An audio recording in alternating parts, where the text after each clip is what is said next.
Hey, this is Sesshomaru, or David Kaye, the other half-demon, and you're watching Scintillating Reviews.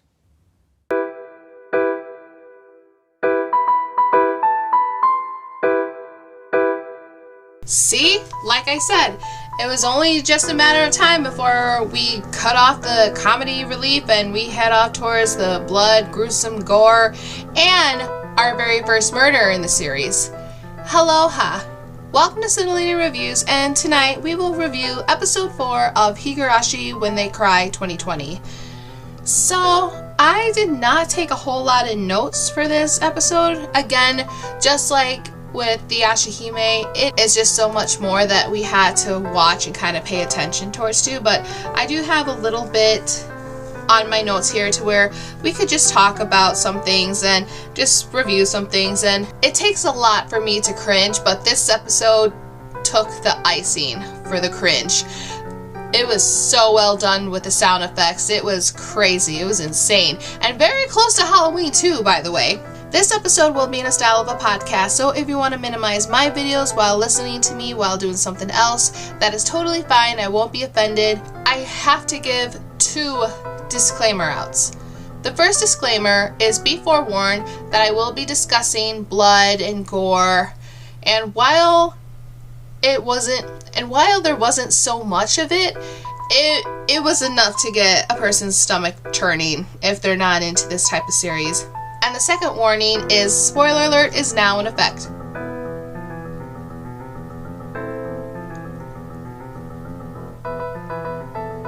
This episode starts off where Kiichi wakes up at 2:20 a.m. in the morning as he just hears something outside his room. He peeks outside and he sees Rena just peeking on in. This startles Kiichi as he turns the lights on and he opens the door to look out in the hallway, and Rena's not there. So Kiichi just kind of sits back and just relaxed and thinking that, okay, it was just a dream, or maybe he was just hearing things. But remember, in the last episode, his father let Rena in while he was on the phone with Oyashi-san, who was the police officer investigating the disappearance of Hiramizawa. The day is June 23rd. Kiichi wakes up in just an awful manner and just looking like he's really down with the weather. He tells his mom that he's got a fever and a cold. Before he continues on with the conversation, his mom says that Rena has came to pick up Kiichi because he was running late. Kiichi decides to stay home because he wasn't feeling too good, and this is where the mother told him that he needed to go to the clinic. So he does stick to his word and go to the clinic, but one of the construction guys there, they have like a whole bunch of boxes. They're doing stuff to the clinic. He tells Kiichi that he needs to head towards another clinic because they're in the middle of remodeling. Kiichi says, okay, but he thinks there's not another clinic nearby. So he does end up going to school, and during the lunch break, Kiichi talks to Rika, and he says to her, well, this isn't like you to be by yourself, so what exactly is going on? So Rika says she wanted to talk to Kiichi, and she asked Kiichi if he was okay because he's been acting very strange and unusual. And in a nice way, but still being honest, Kiichi tells Rika that he's scared of Rena. And one thing that was kind of so weird too is that when he does speak of Rena, Rika, with, again, everything going silent, her voice sounds cold and stern and yet fast. She says, you're lying. And then we bring back the normal Rika that everybody loves, where in a nutshell, she says, you're scared of Rena, don't doubt Rena, but doubt Kiichi. So, in a way, it's like, doubt yourself because you're scared of Rena, if that makes any sense. I know it's really weird, but in a nutshell, that's kind of what Rika was teaching a lesson to Kiichi, that he shouldn't really be scared of Rena, but instead he needs to doubt himself and not Rena. From this point on to the rest of this episode, this is where my big disclaimer comes in when I say beware of blood and gore. When Kiichi's at home, he gets a phone call from his mom saying that her and his father are in Tokyo for, I believe it was for his father's work, and that they would be home tomorrow night. And she says to Kiichi that she already made arrangements for dinner. She told him that Rena was coming over. And immediately, as soon as she said that, you can hear this loud knock and this loud bang startling Kiichi. And lo and behold, it's Rena. She's holding that big box that she has, like how we saw in the previous episodes with all that food. And before he could answer Rena, he remembers Rika's words about not being scared of Rena. He's trying to think this in his mind, but when he opens the door, we meet a very demonic eye from Rena.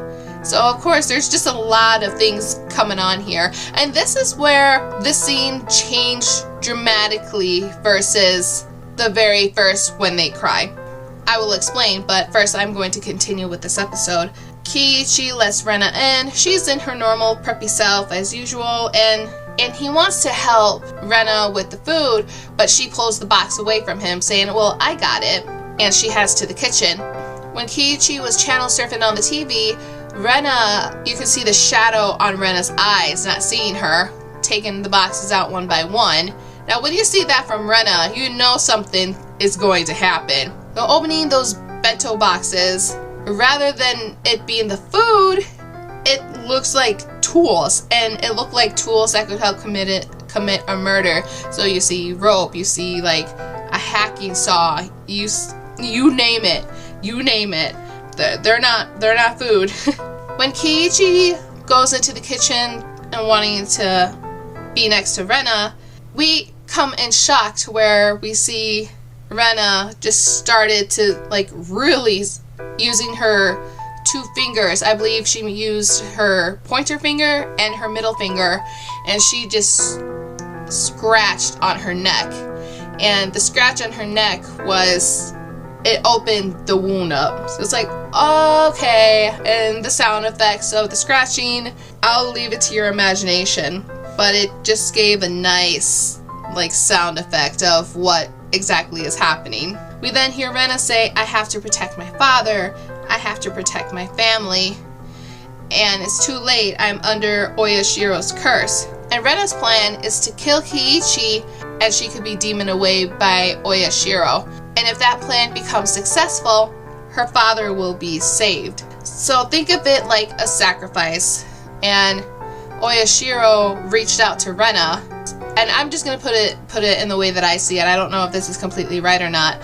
But Rena was made in contact with Oyashiro. Oyashiro told Rena she could save her father and her family if she makes a sacrifice to him, which is killing Kiichi, and sacrificing yourself, which is to be demoned away by Oyashiro. So we get like a little small fight scene coming in with Kiichi and Rena, and Kiichi with his arms, he pushes Rena into the table, knocking her out for a little bit, but she snaps right away and she jumps on Kiichi, and she uses this giant kitchen knife that she has, and she starts stabbing away at Kiichi, thinking to myself, okay, this turned out way different than what I thought it was going to be. Kiichi grabs the alarm clock that's right next to him, and he starts slamming Rena's skull and her head. And I don't know how many blunt forces in the head that he did to Rena, but after everything just fade to black, we see Rena and Kiichi laying down in their own pool of blood, and Rena is not responding. Kiichi, tears started coming out from his eyes, and we get a fade to black again. Kiichi wakes up into the hospital after trying to regain conscious. His mom and his dad are there, and they're just really happy that he's okay. Later, Kiichi talks to Oyashi-san, who again is the police officer, and he asks Kiichi if he remembers everything. Now, what kind of freaks me out about Kiichi's answer is that he says that he remembers everything, but he can't explain it. He can't explain what happened. Oyashi says that he's going to return another day. Kiichi gets a visit from Mion. Mion says that they couldn't save Rena, but after the incident with Rena, both Rika and Sakato were both found dead, and they were killed with the same knife that, like, Rena was using. So the same knife that was used in the Kiichi and Rena situation was the exact same weapon that was used in killing Rika and Sakato. The police isn't sure if it's murder or suicide.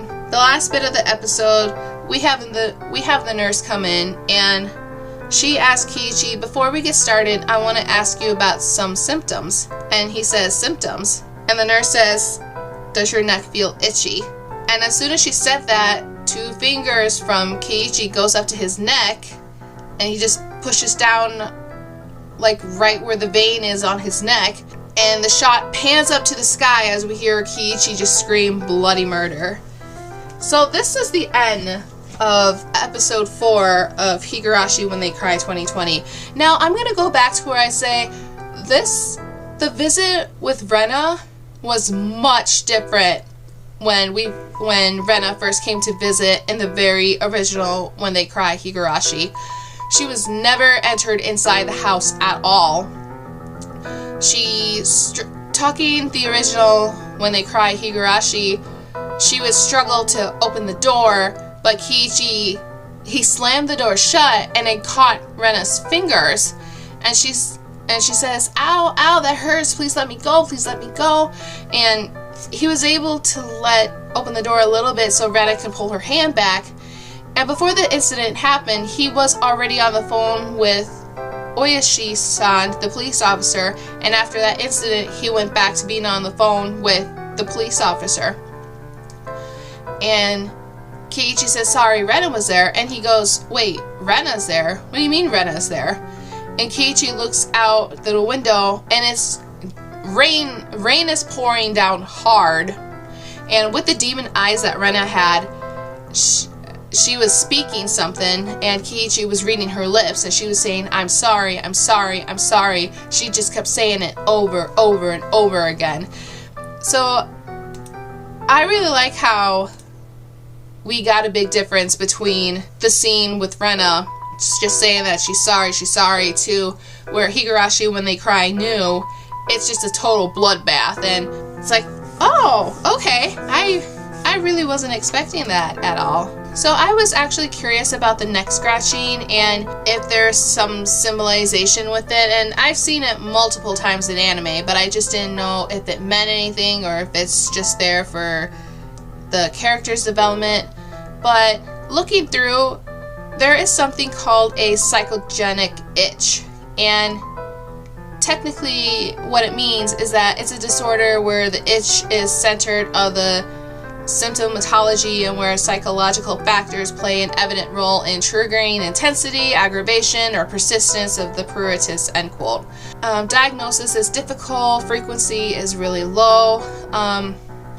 There's really not so much a lot about a psychogenic itch, but if you're interested in reading the full article of what I'm seeing, I'll post a link down in the description below. But it's actually a really interesting read, and there's just, we all have our itches, and another way to define the neck itching that we see is it could be like an itch or something that could make a person tick. We really don't know what's going on in the mind of the characters. This episode, again, I had a feeling once episode 3 ended, we weren't going to get the whole comedic factor that we were looking for. That's probably not going to come again for quite some time. Maybe not for another few episodes when everybody dies, and then all of a sudden the next episode comes, then everybody comes back to life.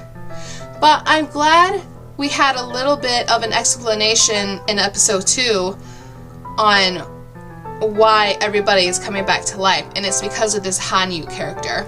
Now, like I said, I've never met Hanyu before, not until watching this series, so I'm kind of interested to know a little bit about Hanyu and exactly what she is.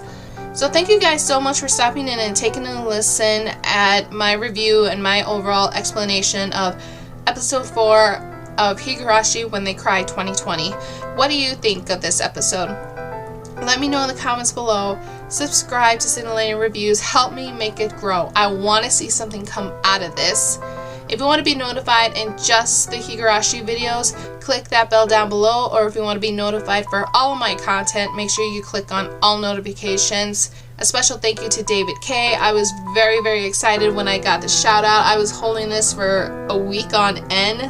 I really didn't want to say anything. I wanted to be a big surprise. So I'm pretty happy about that. But thank you guys so much, and we will see you next week for Higurashi When They Cry 2020 episode 5.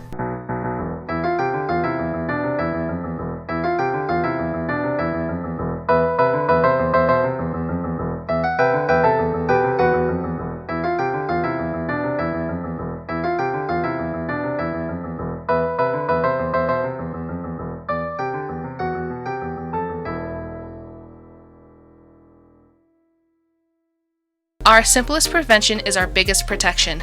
Take care of yourselves and others as you practice social distancing, washing hands, and staying at home. Let's get better by starting to make our world better to reduce the spread of COVID-19. See you later on another day.